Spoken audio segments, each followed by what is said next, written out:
It's Terry Henne and his Farm Show on 100.5 and 790 News Radio WSGW and online WSGW.com.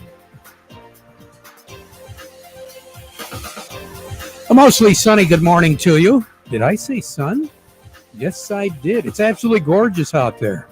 I hope you're having a good day. We are having a good one as well. We being yourself, me, Terry Henne, here at Radio Center, along with Jonathan Dent. John, good morning. How are you? Good morning. It is a good day. It's beautiful out there. Oh, it's just absolutely gorgeous. Right now, we're looking at mostly sunny skies. I'm looking at radar, and the clouds are finally moving out of here.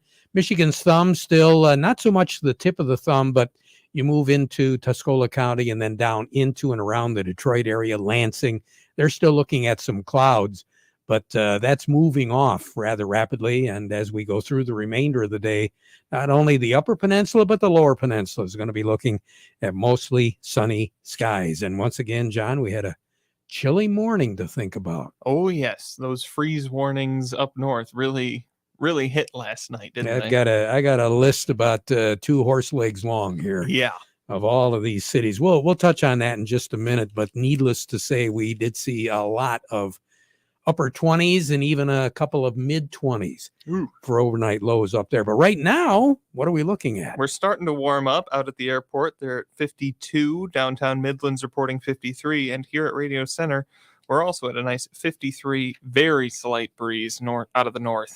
Yeah, we're going to begin to see a little bit of a shift as far as that wind direction goes, but it's negligible. It's not really going to affect anything because really over the next 2-3 days, we're not looking at much more than about 5 miles per hour with these winds coming out of the north, the southeast, the east, all of it a function of the high pressure, which right now is over the lower peninsula. It's going to be drifting off to the east a little bit, giving us some warmer temperatures tomorrow after a high, I think about 60 degrees today.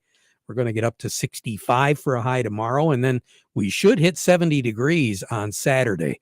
Saturday is going to be an interesting day because, John, obviously we continue to hear a lot about Ian, and we should, because that is a devastating storm system, and Florida's proof of that. Oh, yes. They've got some major issues down there, and they're going to be working through that. Oh, boy, for the next several months. It's a real mess when you have 150 plus mile per hour winds, 25 to 30 inches of rain, surf that's moved on shore anywhere from 8 to as much as 12 feet deep, burying islands, in the process. And then a lot of people don't know what they're going to have left when everything does finally clear off. Mm-hmm. The system a little bit earlier this morning was over Daytona Beach. It's going to go linger in northeastern sections of Florida here over the next several hours. And then it is going to exit Florida right about where Florida and Georgia meet. And it's going to go out into the Atlantic, and then it's going to come back in through South Carolina. And eventually by Saturday, we're going to see that system hook up to the Appalachian Mountains in western sections of North Carolina. And that's what's going to cause us here in Michigan to see some cloud cover. Not so much in the Great Lakes Bay region as we're going to see in Michigan's thumb, specifically the southeast corner of the lower peninsula. Detroit is going to have some cloud cover. No rain, but going to have cloud cover. And it is going to have a little bit of a breeze down there out of the northeast and out of the east. As that system follows the Appalachians, the rain shower activity will be following the Appalachian Mountains, move up through Pennsylvania, eventually into New England, and then out into the Atlantic. So this system is far from being done, far from affecting a lot of us along the east side of the continental United States. But just to kind of give you an idea of the magnitude of this system, it's in Florida. It's over Orlando, let's say, late yesterday afternoon, last night. As far west as Mobile, Alabama, they were getting wind gusts of close to 60 miles per hour, and there was some tree damage done in a few areas way over in Alabama on the far west side of Alabama. So the system is just unbelievable. The size of it, the amount of rain, the amount of wind is just a combination of everything that's not good when it comes to storm systems. And that's what they've had to deal with. For us, because of the high pressure system, as we had mentioned back a couple of days ago, it appears as though we're just not going to see much of anything of the ramifications of that as it moves up the East Coast. But one thing we are seeing, and we have seen, is the cold temperatures overnight. Last night, tonight, we're going to drop down to about 38 here in the Great Lakes Bay region with those clear skies. Last night, we had clouds. So we never really dropped down too much below 42, 45 degrees. But tonight, we're going to clear out, and it will get much colder. Now, tomorrow night, for the high school football games, 44, 45, 46 degrees, but that'll be early on Saturday morning after a high of about 65. And then on early Sunday morning, Saturday night, 51 for a low. Now, all the way through this period, and we're moving into a good part of the work week next week, below average on the precipitation, slightly above average as far as the temperatures go. So that's what we're looking at, and we're going to continue to look at that at least through the 15th of October. Record high in the state is 89, and that was set way back in 1905. The record low, 27, set in 1942. Sun will set this evening at 7:21, rise tomorrow morning at 7:33. Yeah, for those of you that got to get into work early in the morning, it's going to be dark like this for, well, probably the end of March. Yep. Of next year. That's what we're looking at. A year ago on this day, 73 was our high, 48 was our low. No precipitation for the month of September. A little bit better than 4.5 inches out at the airport. More on the weather as we go through the broadcast. Melinda Sweeney will be joining us in a moment, John. Yes, she will. We'll be checking in on those markets, which hopefully they settled down. Like, things have been kind of weird the last couple of days. But first, we want to remind you that our weather forecast today brought to you by the folks at Nutrien Ag Solutions. Nutrien Ag Solutions has the local expertise to recommend the corn, soybean, and other seed products that are the best fit for your field. Plus, unparalleled agronomic support with products and services to unlock yield potential and improve crop performance from planting to harvest. Ask about our financing options to help you get more from every acre and lead the field. Visit your local Nutrien Ag Solutions branch or go to nutrienagsolutions.com. Say, do you want to unlock the secret to higher yields? If you're applying dry fertilizer, the key to better yield potential is Titan XC. Titan XC is a fertilizer biocatalyst that unlocks and releases the bound-up nutrients in granular fertilizer, promoting better root uptake and plant growth. Drive performance this season and beyond. Release more nutrition. Expect better results with Titan XC. For more information, visit lpi.ag/unlock or contact your Nutrien Ag Solutions crop consultant today. Farm Service brought to you today by the folks at the Michael Sarr Crop Insurance Agency. Risk management, that's what it's all about. Getting together with them as far as your wheat crop is concerned might be a really good idea to get that taken care of because the deadline is approaching here pretty quick. Remember, the Michael Sarr Crop Insurance Agency is licensed to serve all of Michigan with both conventional and organic crop insurance. You can get a hold of their agents for questions. Cell phones will work, or you can call the office, 989-868-4722. We say good morning to Melinda Sweeney. Melinda, how you doing? I'm good. How are y'all? Hey, we're doing great. I was just talking to John off the air here that looks like we got kind of a inversion here of what happened yesterday versus what's going on right now. Soybeans are up, but everything else is down. Yeah, corn's kind of unchanged and wheat's down 3. A lot of eyes still on the U.S. dollar and being at a 20-year high. We're $1.12 on the dollar index right now, which is kind of insane to think about. All eyes are on Russia and Ukraine as Russia's putting more pressure on Ukraine and on the pipeline that sprung a leak going into Europe. So fuel into Europe is definitely a question. But really looking at the corn charts and bean charts, corn is moving near its 100-day moving average. At the 100-day moving average is 664, and on the board, December corn is 671 on the futures right now. The 200-day moving average on corn is $6.45 per bushel. So there's a lot of eyes on that, making sure, where's our downside and, what do we push through there and what's our upside potential. And then kind of the same for beans today. Our technical downside numbers are 1345 and 1375 range is where the downfall is. And beans 100-day moving average right now is $14.44. So we're slightly below the 100-day moving average, but still above the 200. So right now on the board, what do you have? Yeah, right now cash corn for harvest delivery, $6.14. November 2023 corn, $5.60.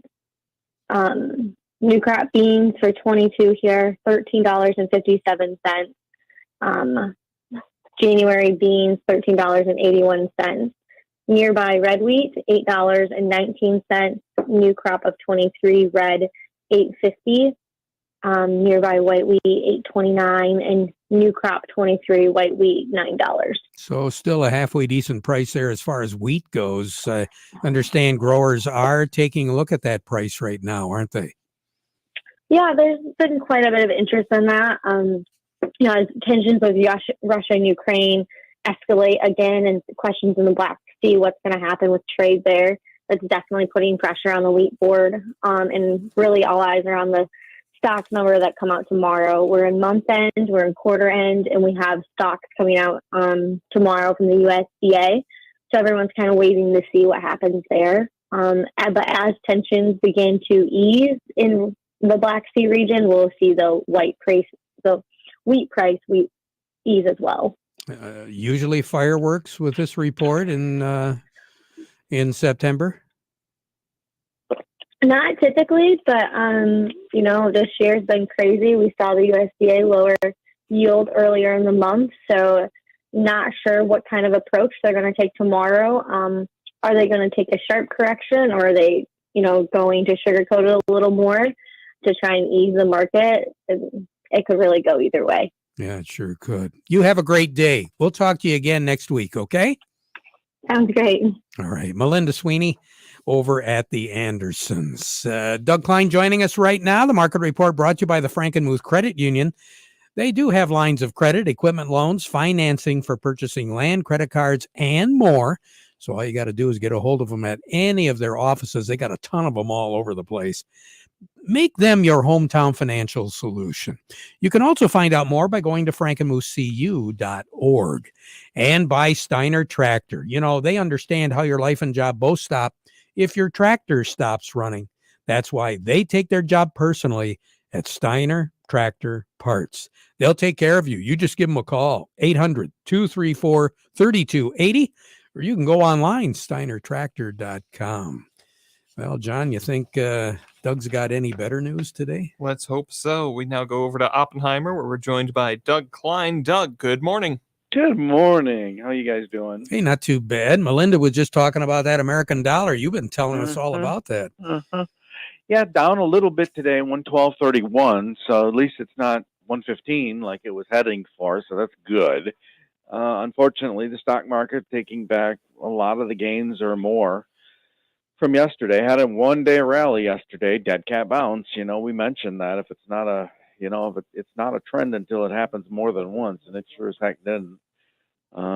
Short sellers just taking it back. Whatever we gained on them yesterday, they hammered us for it today. So just one more mysterious death in Russia. The executive from the railroad, 52 years old, took his own life mysteriously after posting really nice pictures of a family vacation. He just ended up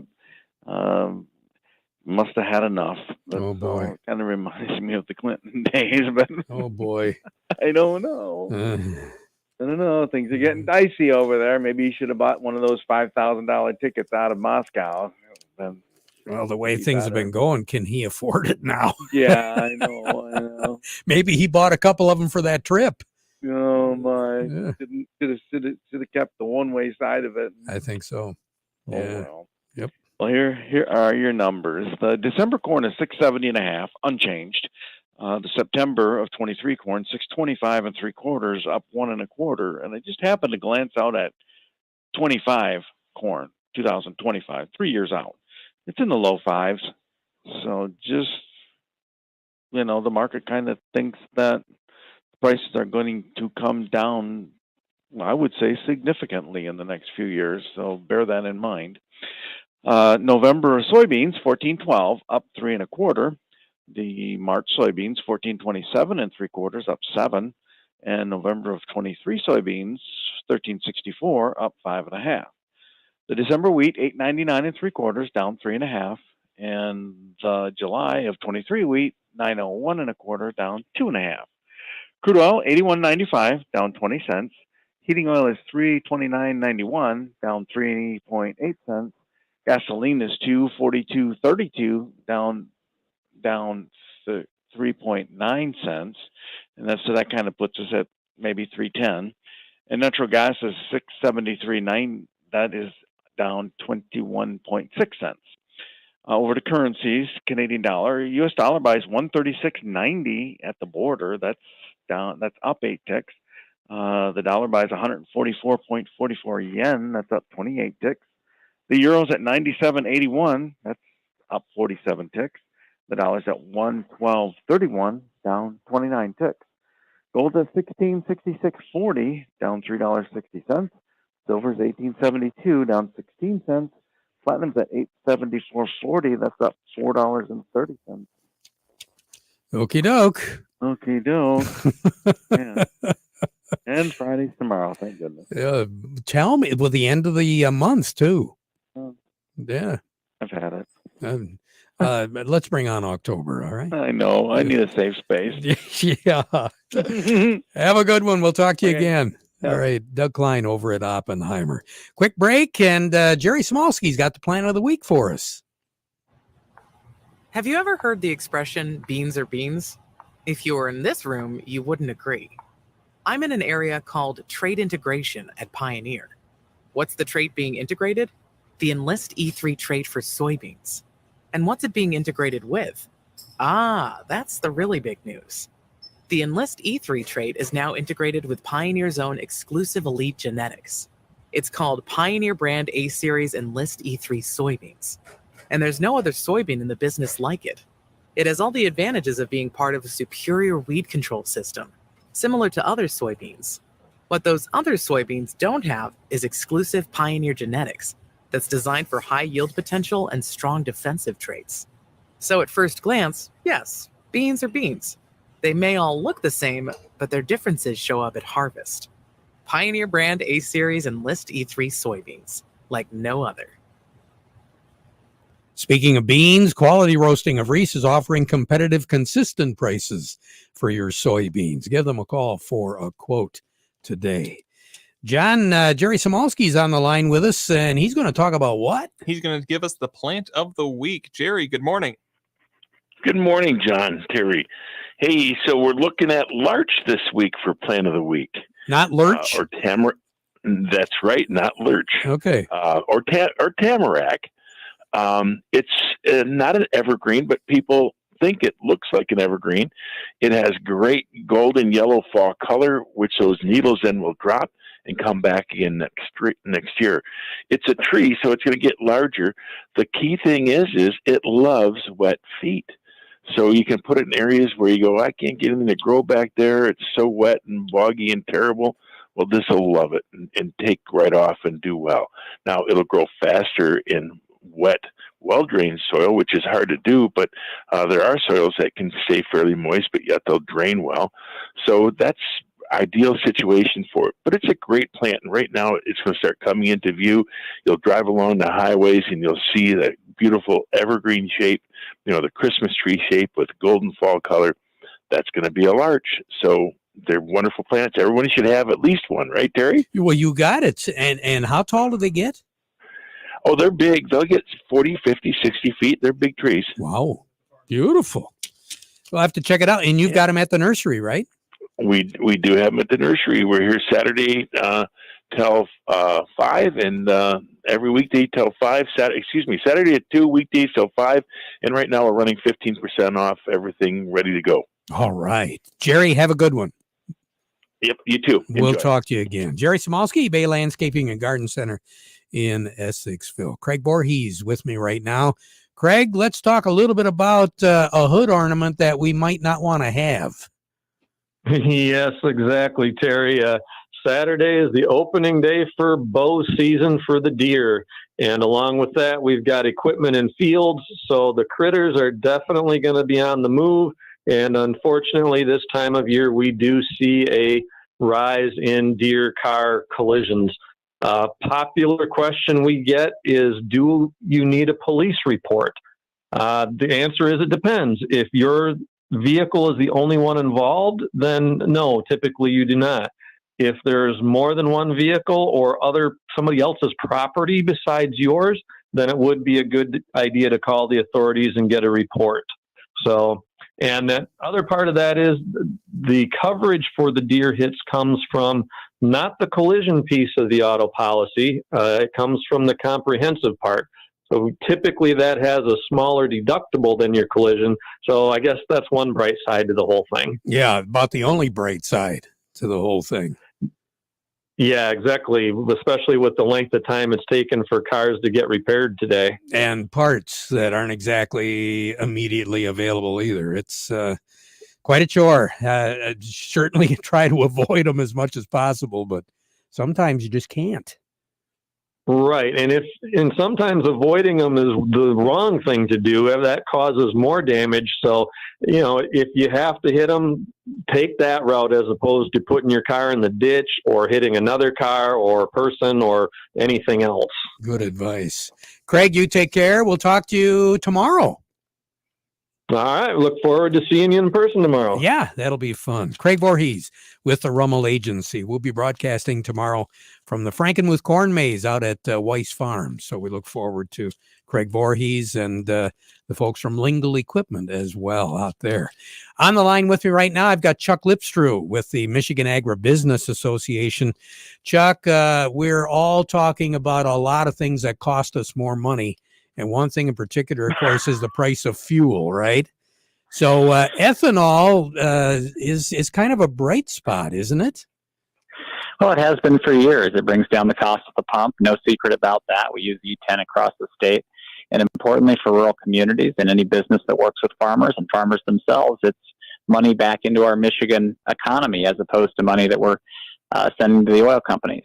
So we continue to work very hard to expand the availability of biofuels in our state. Most recently, the last few days, the Michigan House took up a bill that's already been passed by the Senate that would incentivize fuel stations to use higher blend E15 fuel and make that available to families and small businesses.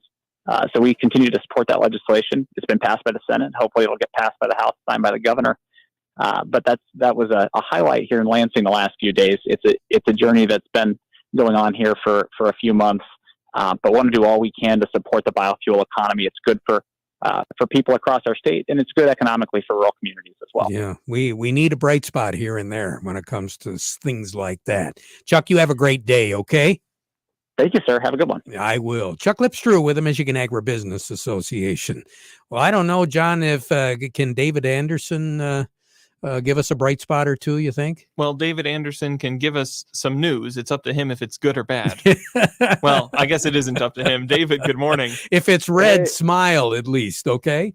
Yeah, good morning. Well, I wish I had that much control, but unfortunately I don't. After yesterday's brilliant performance in the markets, today it's like the Detroit Lions. So we've got the Dow Jones Industrial Average down 325 points. 29,359 shares. Got that is on volume of 376 million shares. Got the NASDAQ down 273 points, 10,777, volume of 365 million shares. Got the S&P down 61 points at 3657.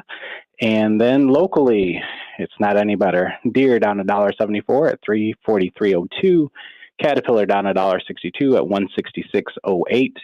CMS Energy down $1.75 at 60.67. Dow down $1 and a penny at 44.04. DuPont down 68 cents at 50.57. Corteva down $1.20 at 57.17. Huntington Bank down a dime at 13.17. Independent Bank down 41 cents at 19.38. GM down $1.86 at 33.41. Ford down 58 cents at 11.60. Mosaic down $1.21 at 48.40. And AT&T off 23 cents at 15.61. David, thank you. You have a great day, okay? I smiled through all that, by the way. Yes, you did. Take care. All right. All right. We'll be right back. Experience the most reliable RTK signal from PC Ag Solutions, compatible with most GPS receivers. Trade in your old radio or modem and get an affordable subscription through us.